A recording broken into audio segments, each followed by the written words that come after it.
Pangamba tuwing holiday season ang bumababang supply ng dugo sa mga blood bank kung kailan naman ito mas kailangan ayon sa Philippine Red Cross. Kaya bilang suporta, nagsagawa ang GMA Kapuso Foundation ng Sagip Dugtong Buhay Bloodletting Project sa Maguindanao, sa Baguio at sa Tarlac.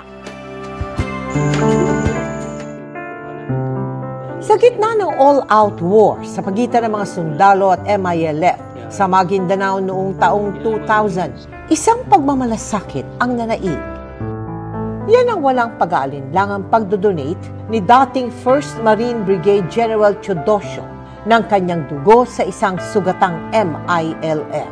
I was a young captain then. There was one wounded MILF fighter and he had 2 gunshot wounds. And our brigade commander did not hesitate to donate blood. Ang pagmamalasakit sa kapwa kahit pa may magkaibang paniniwala.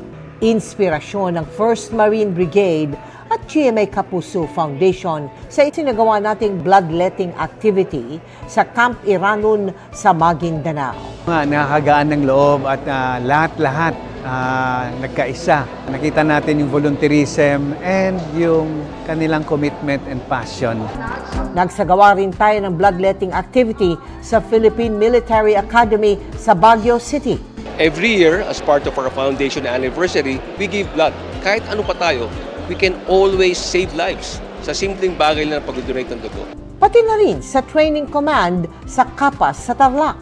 In this way, naipapakita natin yung pagmamalasakit natin sa ating mga kababayan. Dahil po sa inyong kabayanihan, nakalikom tayo ng 5,952 blood bags sa mga isinagawa nating bloodletting activity ngayong taon.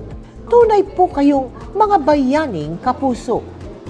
Sa mga nais magbigay suporta sa aming mga projects, maaari po kayo magdeposito sa aming mga bank account o magpadala sa Cebuana Luwalier. Pwede ring online via GCash, Shopee, Lazada at Globe Rewards.